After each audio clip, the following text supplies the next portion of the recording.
Good afternoon, everybody. No, you haven't joined the wrong meeting. This is the first of 2023 CRT update. Welcome. My name is Weezy Walker, and joining me today is Wayne Grau, Kara Messling, McKay Lee, Joe Nara, and Mark Schmeeler. And Dan Fedor is also with us, but he got a hall pass and he'll be back momentarily. So thank you again for joining us.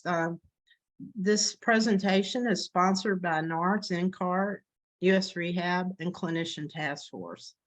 As you can see, we've got a group of people here today to share information with you. Couple of things. This session is being recorded and you'll be able to watch it on demand on the NCART website sometime after tomorrow. If you have questions, just put them in the chat box and we'll get those questions answered for you. So without further ado, we're going to turn it over to Wayne. Well, thanks, Weezy. I appreciate it.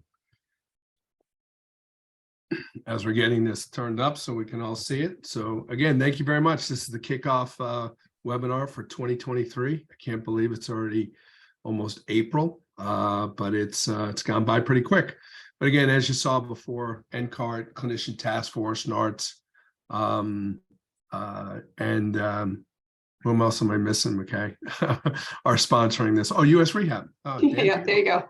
An old friend. So, well, good. Again, welcome. Just remember that this is being recorded, and we'll have a handout will be available tomorrow along with the video. I think McKay did send out the handout possibly earlier to some of the folks that have already signed up, and we'll get that to everybody. You all are on mute for now. We do want to hear your questions. So, during the session, or, go ahead and type them in and we'll answer about the question, or unmute your phone at the end, and we'll go ahead and answer those as well. Okay. So, and as Weezy said, previous webinar recordings, this one will be available tomorrow. But they're also the previous ones, and the handouts are available at www.ncart.us and www.nrrts.org. So let's go ahead and get started. Looking forward to the first one. So we talked about who the panelists are and so forth, so we'll run through that. No sense in reintroducing ourselves. Jim Stevenson is also listed there. So we'll go from there. We're going to talk about today. We're going to talk about the CRT legislative and advocacy news. We got a lot of things going on. Weezy's going to give an update on NARTS and opportunities, some really great education coming up. Kara Messling, Dr. Kara Messling is going to give an update on the Clinician Task Force, who we've been working with very closely. Dan Fedor is going to give a reimbursement update. And then we have someone new today. Guest panelist is Joe Nara. Joe, you'll learn more about Joe and Item Coalition. They're an amazing organization that operates in DC. Represents, Joe, I think it's 92. If I'm wrong, you can correct me. But 92 other organizations, including a lot of disability organizations in DC. So great to work with. They led the effort on power seat elevation and power standing. And then, of course, another guest panelist, a very good friend, everybody knows, is Dr. Mark Schmeeler from University of Pittsburgh, and the man I call Mr. ISS. So he'll go over some things as well. And then we'll just handle a Q&A at the end. Okay. So let's talk about legislative news. On the federal front, we right now, just to let you know, the House and Senate are in session this week. And then they're off for a couple of weeks. They'll be back in their district. That is a great time to go ahead and introduce yourself, or even invite them out to come and see your location and show them what you're doing. Right now, there's a lot of key committee hearings going on. The key committees on the federal level, on the Senate side are finance, and on the House side are ways and means, and also energy and commerce. Everything's really focused on what the president has released in his 2024 budget. So a lot of committee hearings on, and they do what's called markups, which they look at bills and so forth, and they offer amendments and all kind of things. So I will tell you that as far as the industry priorities, I mean, power seat elevation and standing systems coverage is still probably our largest one right now. We did have some, there was a Senate Finance Committee where Secretary Becerra was held, and they asked them a bunch of questions. But as a senator, you're also allowed to submit questions to them in writing. And both Senator Casey from Pennsylvania and Senator Blackburn from Tennessee submitted questions to Secretary Becerra. And then also this week, I believe, there was a couple of hearings regarding the House Energy and Commerce Committee. And then also there'll be another one on Ways and Means, I believe, when they get back. But we're going to go ahead and have some questions submitted, the same thing on power seat elevation and standing systems. We don't want to take our foot off the gas pedal on that. It's very important. So I will tell you, we've got a lot of things going on the state level. We have some bills introduced about repair and service reform and repair in California, Connecticut, Illinois, Massachusetts, Montana, South Carolina. There was some other bills introduced as well. Washington's got a sales tax bill introduced. What really focus on, though, folks, is solutions. We do recognize that repair and service reform has been a problem, and it still remains a problem. Some of the things are honestly outside of our control. Supply chain issues. We're all still dealing with supply chain issues. We, just like every other industry, are facing labor shortages. We want to make sure we're hiring the right people to take care of our customers and making sure that those people have the technical skills.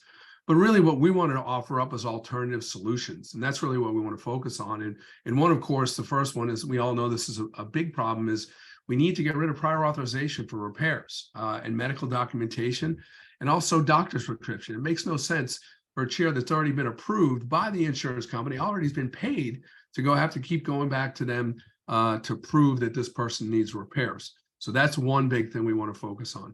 Another is, and you all know this, is we are facing reimbursement challenges. We as an industry have been facing this for a long time. Providers are not paid accordingly to what they do.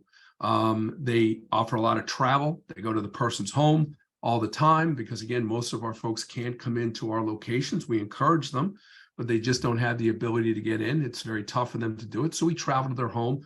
We are not reimbursed for that. We're not reimbursed for the diagnosis time. Those are things that could definitely help and solve the problem with service and repair reform. And that's something that we're definitely reaching out to legislators on. We do want to provide an option for preventive maintenance. I think preventive maintenance in this industry, and Mark was leading the effort in Pennsylvania, is a huge issue. Okay.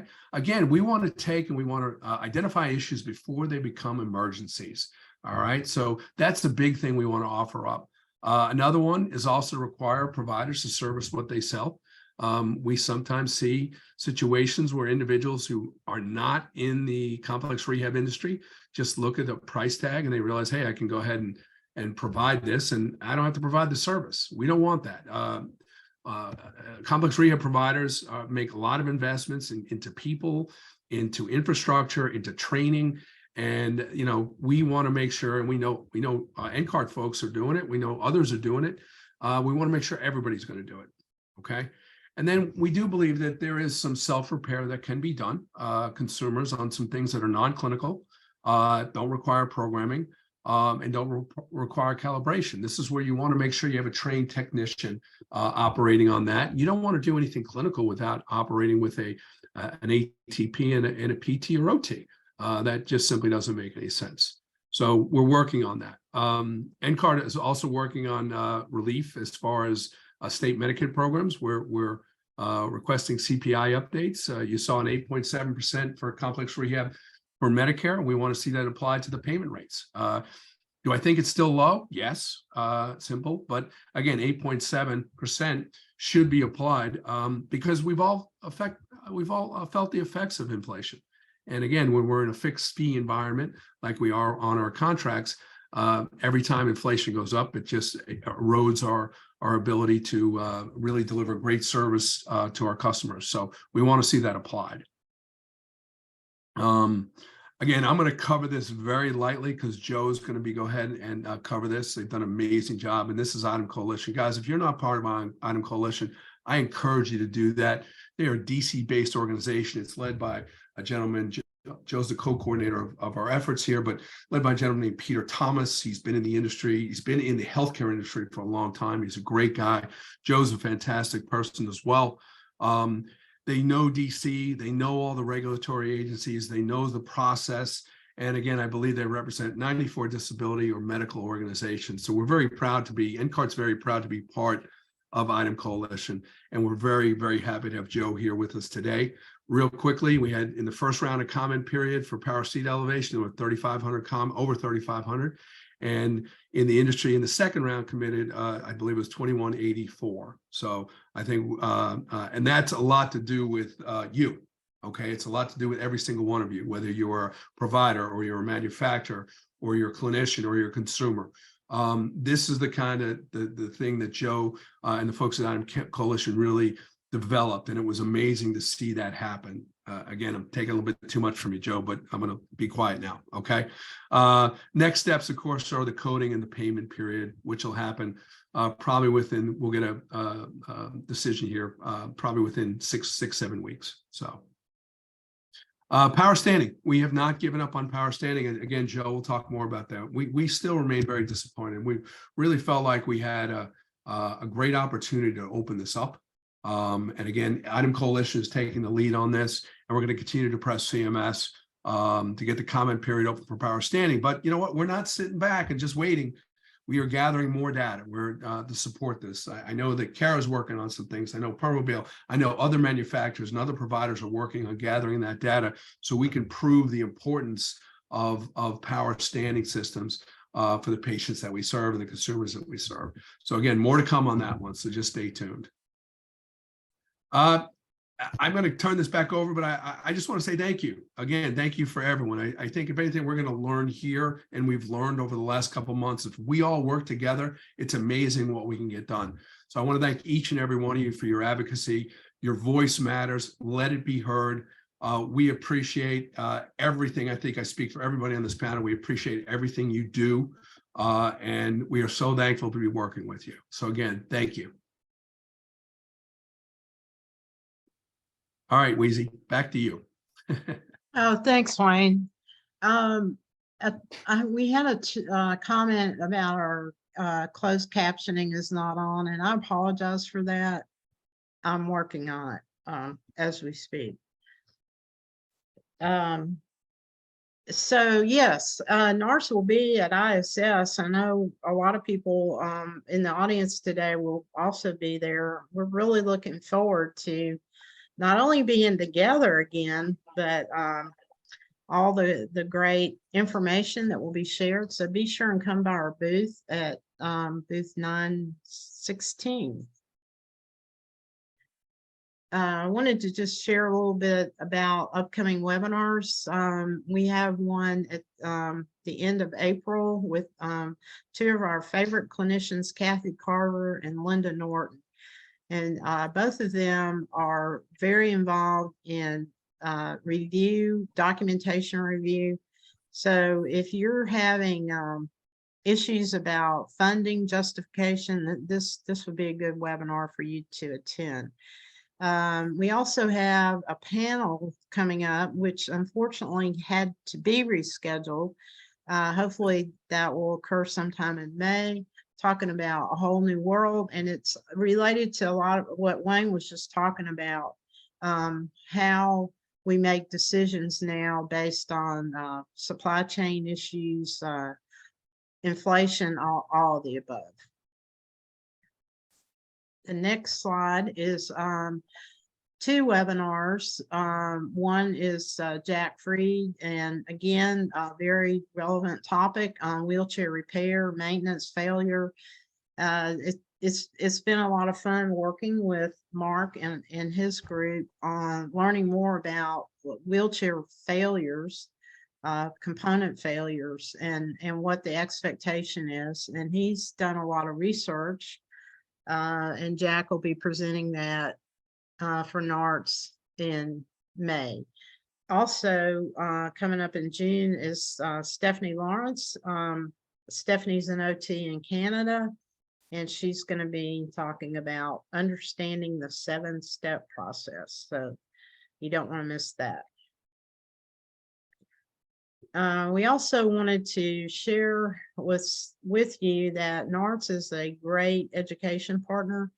And one thing about our industry is there's so much great information and education out there.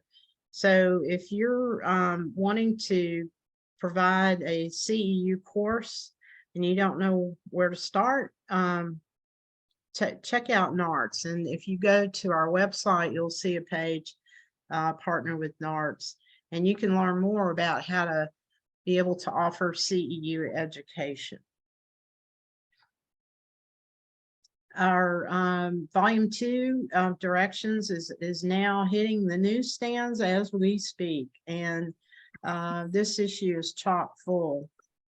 The next slide, please, is what everyone wants to know about Jay Brislin. I know this is gonna just fly off the shelves, but it is an article highlighting Jay and his remarkable career and all the things he's done for our industry. The CEU article is written by Larry Carter and Stephen Burke, and it's talking about battery technology, actually. And I have read the article, and I thought, wow, there's a lot of new information that I never knew or considered. And it makes you realize that not all batteries are created equal, right? Next slide is a consumer describing his life and how he has to plan around the life he knows how long his batteries will last on his chair. And I just think it's a very interesting perspective on power wheelchairs and how battery life can make or break a person's ability to get out in the community, work, and so forth. A great article by Jeff Preston. So thank you for being here today, and I hope to see you all at the booth, and we'll be around, so check it out, come by and say hi to us. Thanks.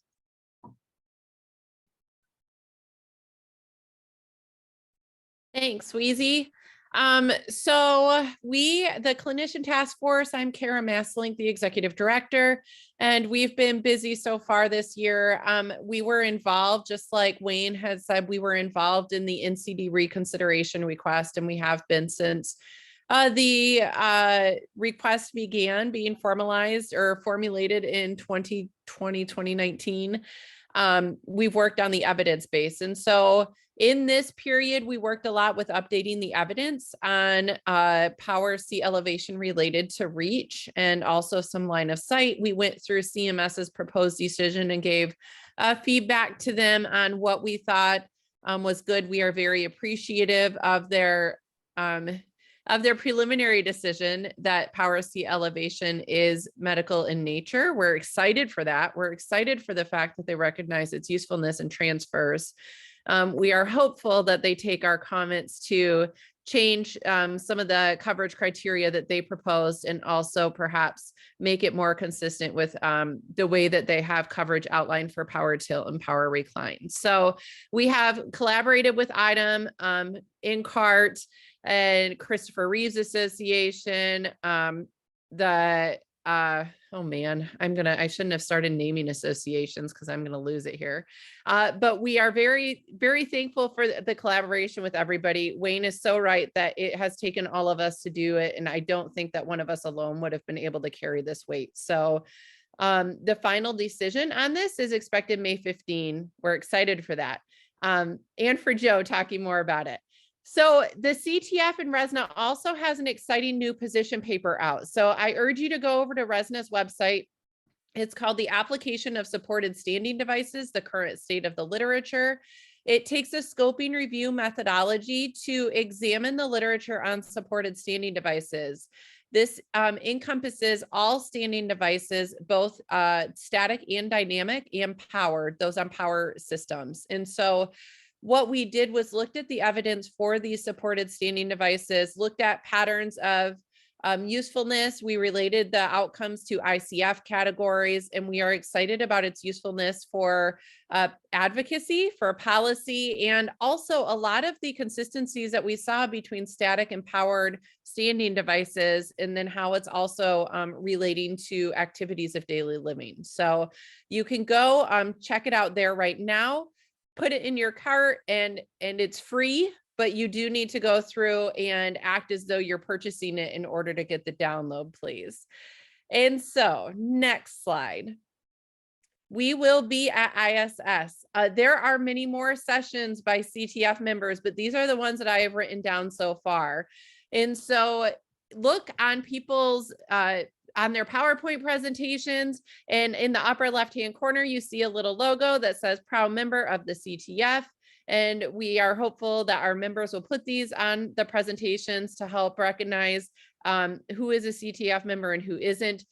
We are so excited for ISS. We are so excited to be back in person, but also our members are experts in the field of seating and mobility. And so if you're interested, please attend any one of these sessions. I know you'll learn a lot. And then on the next slide, you can see us as well. We're going to be, I'm assuming maybe we're just right down from NARTS with a booth of 916, but our booth is 920.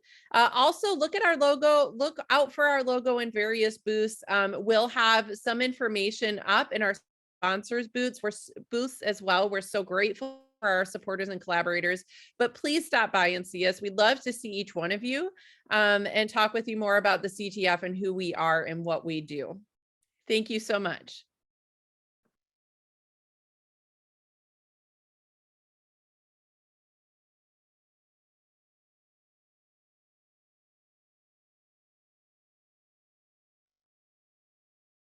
Dan, able to unmute?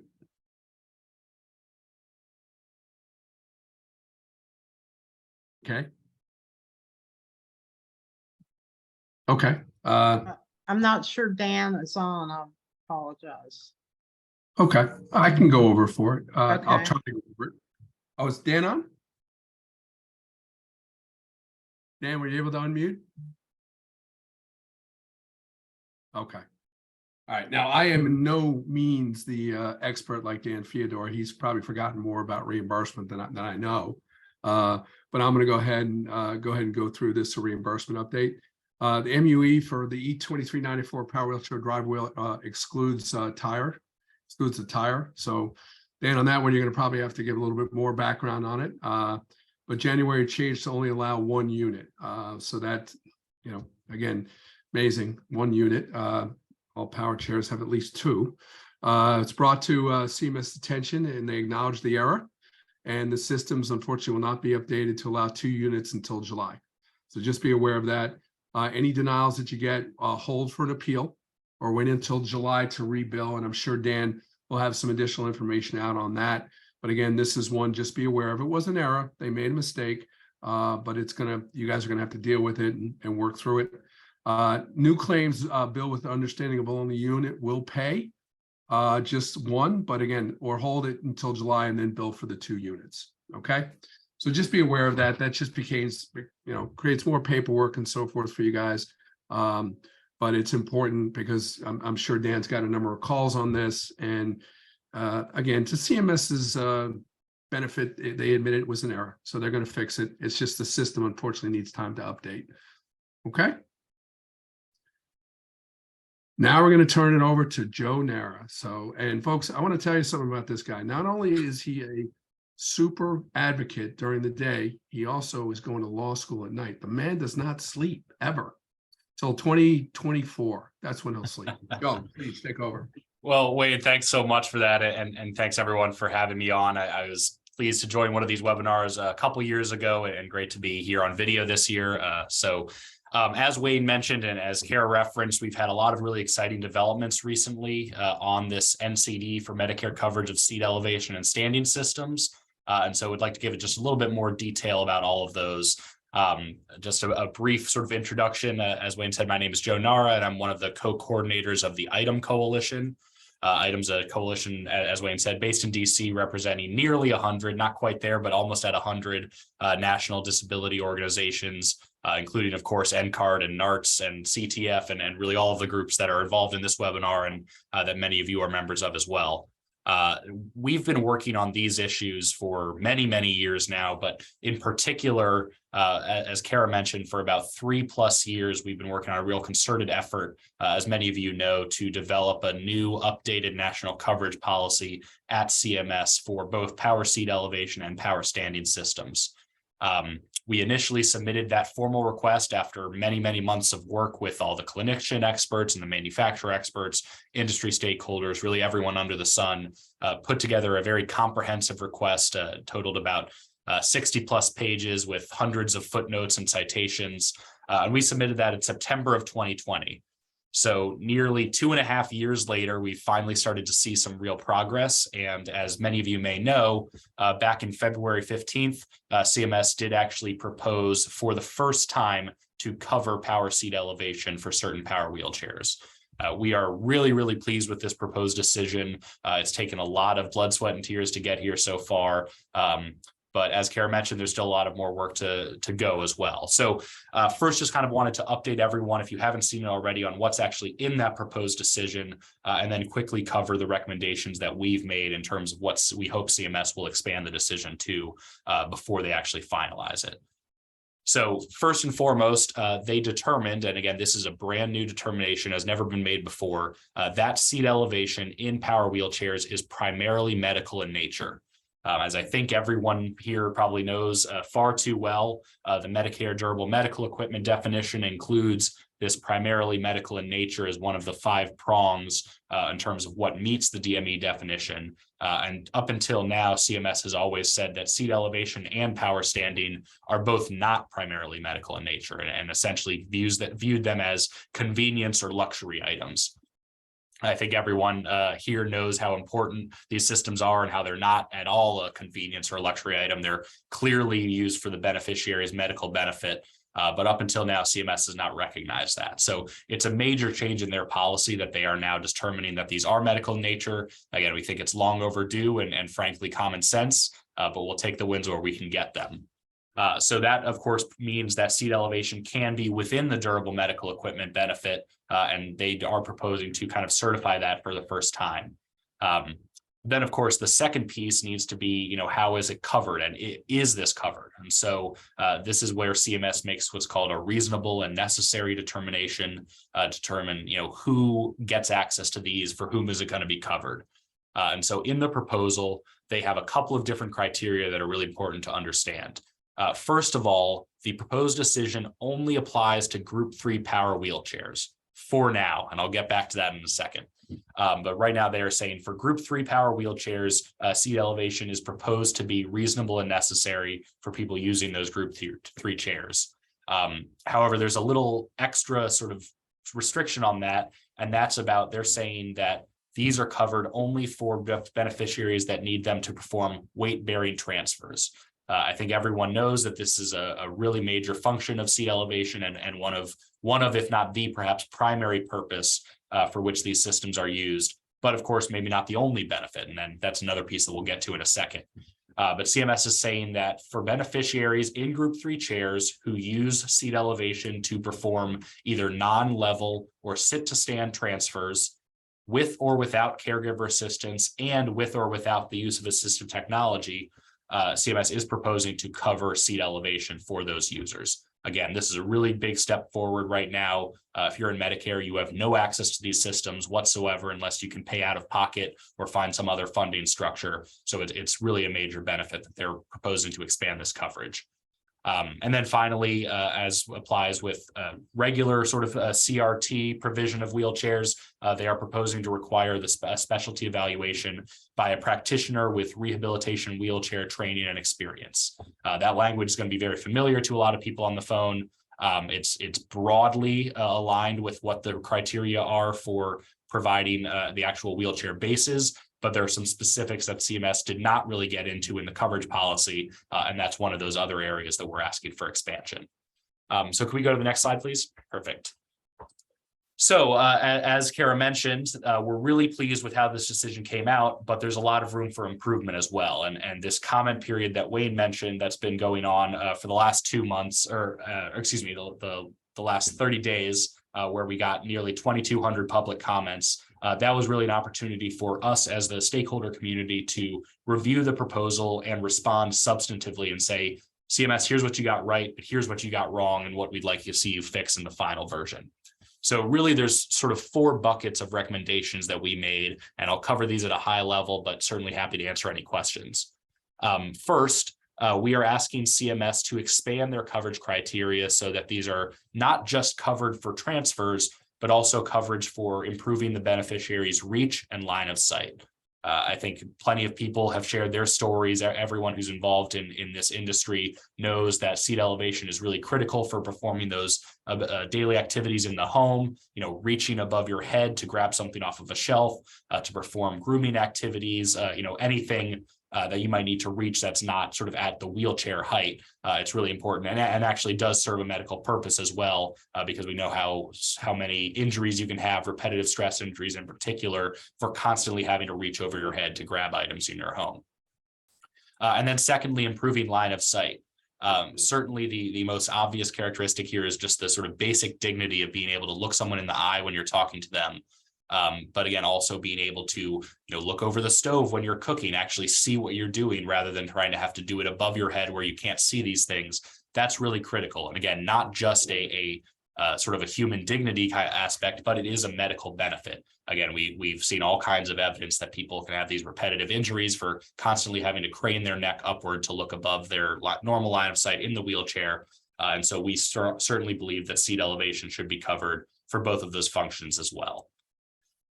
Secondly, we're talking about coverage for Group 2 power wheelchair users as well. CMS did say in the proposed decision that Group 3 is what they're proposing to cover, and that's what was the main focus of our initial request back in 2020. However, CMS sort of opened up the door to a potential coverage for Group 2, and we, of course, wanted to jump up onto that opportunity. So really a huge thanks to Kara and everyone at the Clinician Task Force in particular, a lot of the other clinician experts who were able to really on the fly develop a whole new evidence base and review things and share it with CMS to show that the medical evidence really does support coverage for Group 2 power wheelchair users as well. Again, we know that plenty of people who are in Group 2 chairs can benefit from seat elevation, and they shouldn't be sort of arbitrarily prevented from getting that coverage just because they're in a Group 2 chair rather than a Group 3 chair. The 2 other pieces that we're asking for extension on are ensuring that people who are need fully dependent transfers, that is, can't perform any of the transfers on their own, or who use patient transfer devices. Think about a Hoyer lift or other sort of lifts that's mounted either on the floor or on the ceiling. We just want to make sure that those people will be covered as well. There's some ambiguities in the language that CMS put out. We're hopeful that they are intending to cover those users, but we just want to make sure that, again, everyone who needs access to seat elevation should be able to get it covered under Medicare. And then finally, as I mentioned, the criteria about the evaluations that are needed for seat elevation, we want to make sure that that aligns with all the criteria that are already required when you're going in for your original CRT evaluation. So that's in particular, making sure that the licensed and certified medical professional involved in the evaluation does not have a financial conflict or a relationship with the supplier, but that there's also an assistive technology professional or ATP who is employed by the supplier involved in that evaluation as well. And again, we all know how important that is to make sure that the users get the right evaluation, get the right chair and the right features to meet their needs, and also get the right sort of training to understand how to use the chair. And again, tweak all of the settings, make sure everything's up to par for the individual beneficiary. So that was a very quick overview of the changes we're requesting. I'll just briefly mention again, Wayne referenced this, but we do expect the final decision to be released on May 15th. There's always a possibility that CMS will try to extend that timeline, but right now they're saying that that's when we're going to see a final decision. So we're hoping over the next 6 weeks or so that they're going to really take our comments to heart, look at the medical evidence we provided, and hopefully make the changes that we're recommending so that, again, we can have a really strong coverage policy in place that applies to all Medicare beneficiaries.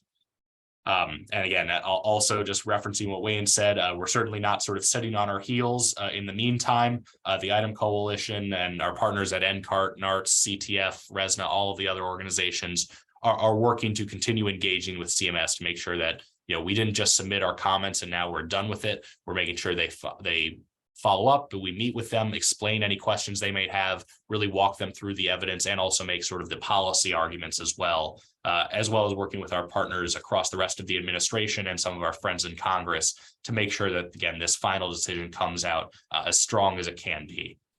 And then lastly, of course, we're still very eager to see this process opened up for standing systems. That was a critical part of our initial request to CMS that was submitted, again, nearly 3 years ago, and yet CMS has not moved forward on that. They have said and committed that they are going to do a similar process for standing systems, but so far they've been unwilling to give any sort of timeline on when that will happen. So we're keeping the pressure on to make sure that, again, power standing is next on the docket in terms of expanding Medicare coverage. So thanks so much for having me again, and happy to answer any questions.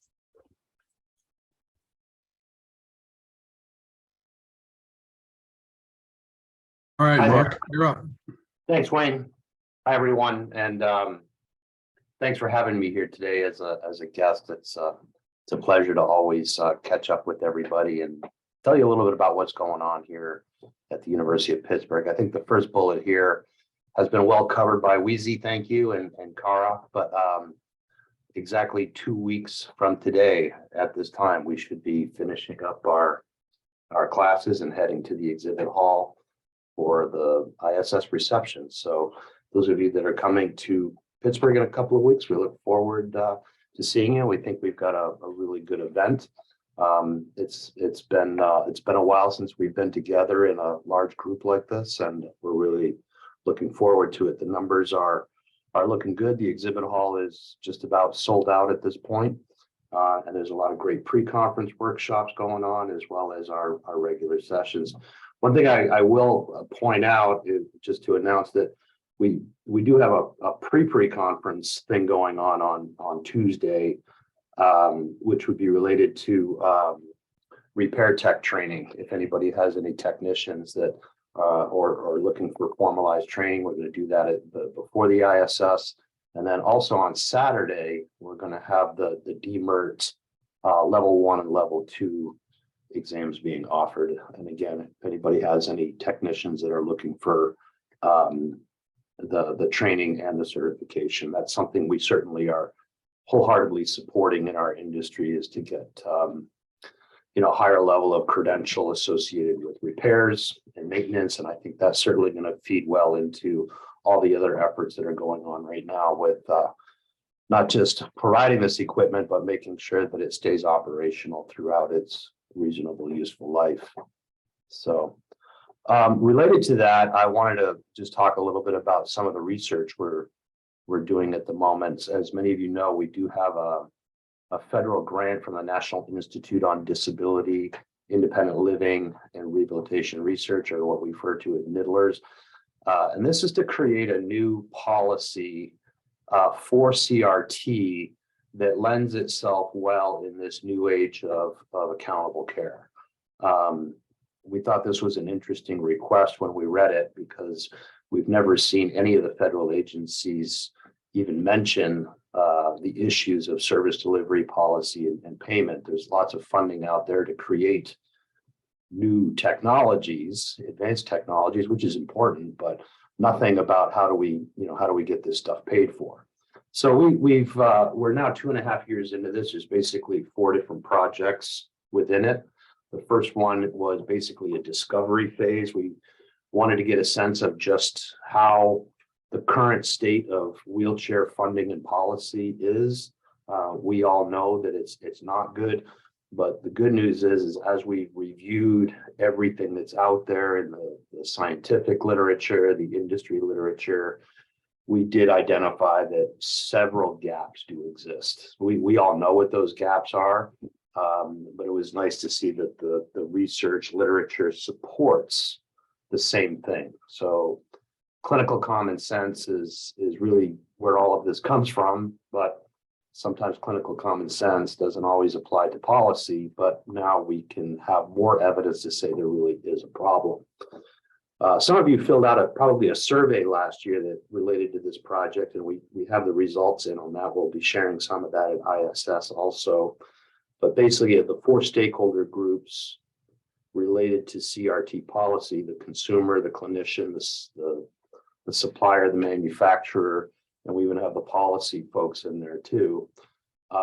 None of us are happy with this process. So I look at that as a good thing. Even the payer is not happy with the way we're doing things. So I think that tells us there's lots of room for improvement and to collaborate across all stakeholders to come up with something that's more viable, takes a lot of the friction out of the process. People get what they need to get it in a more timely manner.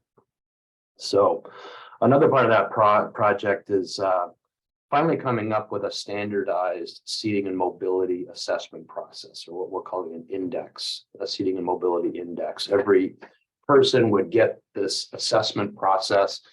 It would be looking at not, the body systems and structures, the levels of impairment, but also scoring them on their activities of daily living, their participation, and then also taking a look at the environmental factors that would, play into the decision of what type of equipment someone should get. So the reason for this was to get rid of this diagnostic code approach that CMS has applied for many years, especially if we think of cushions. You have to have a certain diagnostic code. If you want a group 3 versus a group 2 power chair, it's a diagnostic code. And when we discussed all of this with Medicare, they said, well, you haven't offered us any alternative. So it's just easier for us to make this an ICD-10 diagnostic code decision. So this will hopefully address some of that, because, someone with a high-level spinal cord injury, yes, qualifies for a group 3 power chair, but then you have that person who's got multiple comorbidities, obesity, heart disease, stenosis, amputations, all of those things, but there's no neuromuscular code there or anomaly code there that would put we have no choice but to put them in a group 2, and they really need a group 3. So that's what we're looking at. Then we get into how do we design this. So for about 4 years now, we've been collecting outcomes data with the functional mobility assessment, the uniform data set. Hats off to VGM and US Rehab and the members that have contributed to that data set. We just hit about 12,000 cases at baseline, which is really a very nice sample size now to start running some analytics to see, what's happening with types of equipment, what's happening with different types of service delivery models. And we've had some, publications that have come out on that in the last year that I'll just highlight. The one that's probably the most meaningful right now, or was, comparing people who have seat elevators on their chairs versus people who don't have seat elevators on their chairs. And this large data demonstrated that seat elevation, or the seat elevating device, is correlated with better transfers, higher rates of employment, and less falls. So I think just the less falls is what gets you in the discussion with payers, because falls is a $50 billion a year industry. We spend as much on falls as we think we spend on durable medical equipment. That includes CRT. That's also about a $50 billion a year expenditure. So we've got some repair data that we're looking at carefully, and this not only feeds into this policy, but other areas that we're looking at it, because I'm saying here in Pennsylvania, we're trying to mandate that a wheelchair maintenance schedule be put into policy. Any insurance payer, Medicare, Medicaid, and the private insurance, that there's a benefit for whether it's a 6-month or a 12-month wheelchair inspection. To us, that just makes sense more than anything else. The right to repair legislation around the different states. We all know what the issues are with that, but I think the first place to start is just acknowledge that these chairs need to be maintained. There are certainly things a consumer could do themselves, but there's also a lot of times where these devices should be inspected by a qualified professional, certified technician. So we're looking at how long different parts last on chairs, So we can sort of have better predictive models of when devices should undergo certain replacements, no different than a car, where you replace your tires at a certain time, muffler at a certain time, brakes at a certain time. So you don't wait for those things to break until you can replace them. And that's unfortunately the model that was evolving within Medicare, is that we have to wait for something to break before we can fix it. We're looking at battery life. When can we predict those will fail? What we're learning is not all batteries are created equal. And that's, I think clinical common sense has told us that, but data's saying the same thing. And there are things that are breaking not quite as often as we thought they would. But if we take all of that, that gives us at least some evidence that when we go and ask for the policy changes at CMS, we learn from the seat elevator, what we have to say clinically about it is important, but until you provide them with the vetted science and the publications, they're not going to give it as much credibility. The only other update I want to say, we talked about this a while ago. We did finish a telehealth wheelchair service provision course. It's online. It goes through basically the fundamentals of what telehealth is, how you provide your services through telehealth. I think many of us now have just learned how to do this over the years. I think what's nice is that telehealth is still here we're coming towards the end of the public health emergency.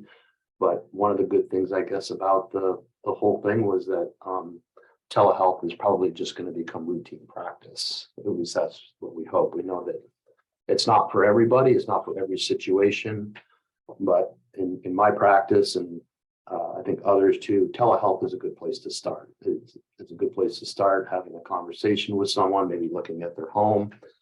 I think it's a great collaboration between the clinicians and the suppliers that are doing a lot of the good work out there, that we can all sort of virtually be in the same place at the same time to look at things. So if anybody's interested in that, you can find it on the PIT website, or you can email me or someone and we can get you right to it. Just circling back here to the policy grant, we are putting this together in a very transparent way. So once a month, the first Monday of the month, 3:30 Eastern time, we have our lab meeting, which is basically a public forum. Anybody's welcome to come, listen to the updates on the projects, provide some input or thoughts if you have any concerns or better ideas. Because when we're done with this, we have to write up a model, a best practice, or what we consider a good practice for how CRT is paid for. And we want to make sure that everybody has their say as we put that together. So, and again, thank you. That's all I have. Well, thank you, Mark. Thank you, Kara. Thank you, Joe and Wheezy. Great job all around. We've got a lot going on, as you can see. We thank you, every one of you, for your commitment. We appreciate it. It all starts with the education and learning about what we're doing. So we appreciate you being on this. Again, please remember the handout and recording will be available tomorrow. We are looking to schedule our next, so we have it scheduled for June 29th at 4 p.m.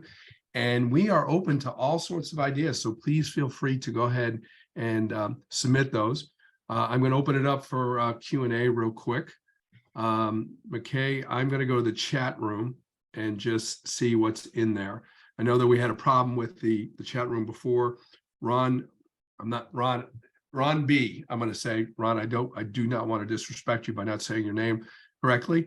You say I'm new to the CRT business. Well, first of all, welcome to the CRT business. You are joining an incredible, you got 6 or 7 people here right now that are incredible people that do this job, but we need more people. We need younger people to join into this. This is a great industry. But he did mention, he asked, has the industry ever approached insurance companies about paying more, and then that would cover repairs? A little bit of history. I'll try to keep this short, but originally the fee schedules, which were set up for many years ago, would do that, and that was the basic premise of the business model. However, we have not seen the fee schedules that are offered by insurance companies to keep up with inflation, to keep up with all these all the costs and so forth. McKay fights every day with Medicaid programs and insurance companies to make sure that they're doing that, but unfortunately, it wasn't the case. And again, with repair and service reform, we want to just make sure that the folks are going to go ahead and get paid for what they do. Travel time is a huge issue.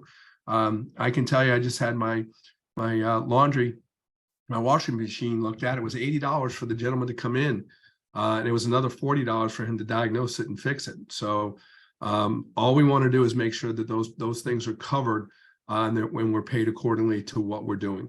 We're a high service, high touch environment. We interact with all the clinicians, and they're incredible. It's part of the medical professional team, but we have ATPs and so forth. So this is not like dropping off a walker or something like that. It's much, much different. And the type of people that we're working with are much different. They need that high touch model. So appreciate the question though. I would, Hey, Ron, sorry. I would encourage him to participate. Well, go ahead, Mark. That's exactly what No, Mark's working on. Yeah. right, and I know you'll talk about the document we're working on, but just to let you know that part of the analytics that my team is doing right now related to policy is looking at the wheelchair repair registry, looking at some Medicare claims data, and what we're learning is we're finding out when parts break or tend to break, and when, so that we can preemptively replace them. And that we're also looking at what those parts cost, how much labor is involved in putting those parts in the chair. Travel is going to be a little bit more difficult, but I don't see a problem. Just like Wayne, you're, Maytag washer guy, $80 to come. There could be just a fee set for everything. The maintenance would help solve some of this. It's not going to solve all of it, but we already have some financial models of what if we were to ask for a bumper to bumper warranty over 5 years, what would that look like cost wise? Taking in that everything, you're going to win some, lose some, but for example, we're showing batteries can last anywhere from 13 months to 24 months or 30 months. What's the average between those two? We know sometimes that difference is based on how active the person is, how often they charge their chair, or just the quality of the battery. That's why, Weezy, I'll be interested to listen to that webinar, about the more things you need to know about batteries. But we know as a consumer, there are batteries that cost more than some batteries cost more than other batteries, and there's a reason they cost more. And you have to make that decision as a consumer. We have Linda Muckway has patiently had her hand up, and I'm gonna, Linda, you can speak now and ask your question.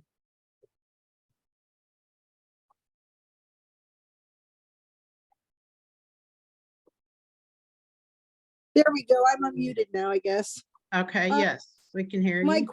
My question is, I know that they're going to make a decision on May the 15th, but does anybody have any idea how long it would be before it would become part of the process?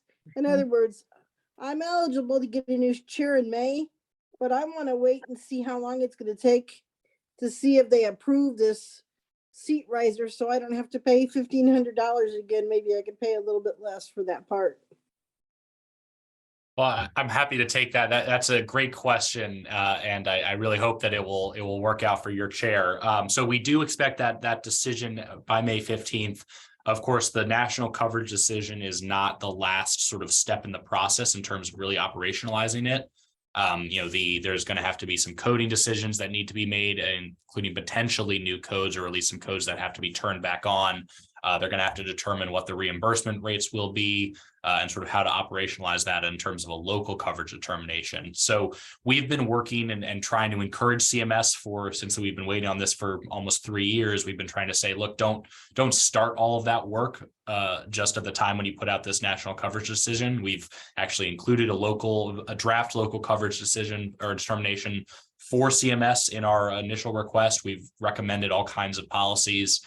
So we're hopeful that it's not going to take a significantly long time afterwards, but I do expect that it's not necessarily going to be sort of turned on immediately on May 15th, even if they do sort of accept everything that we've said.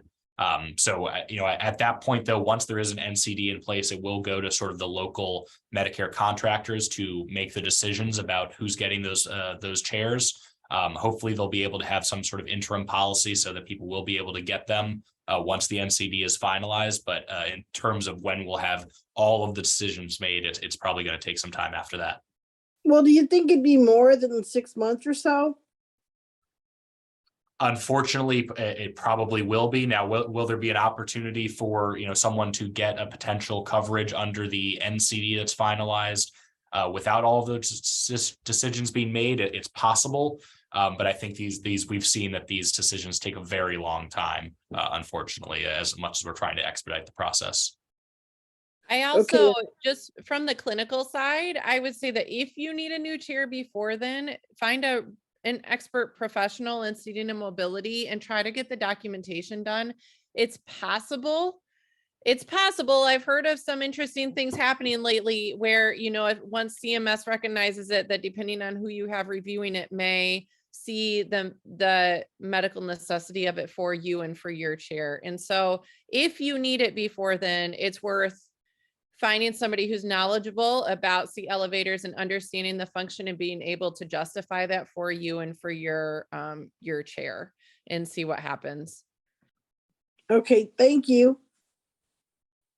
Hey, Joe, I have a question. I know we're almost out of time, but how is the reimbursement rate determined? Do they just draw numbers out of a hat, or is there?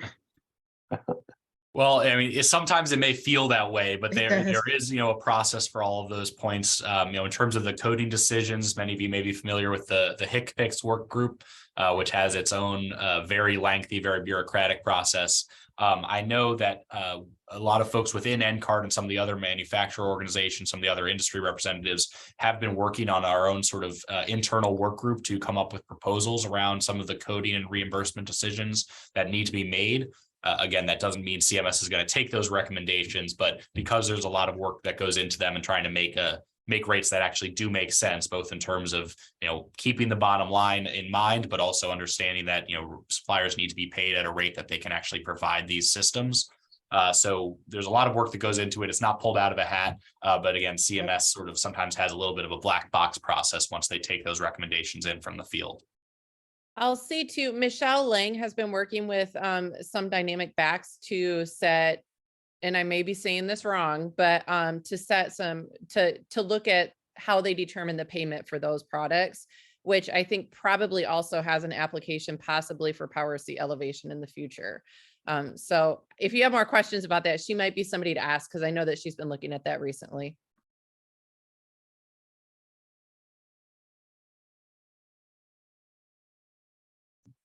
Okay, Appreciate it. Do we have any I don't additional see any questions? more questions. But if you have questions, you have our contact information. This is a great group of people to ask questions of the CRT industry. We just about have it all covered here.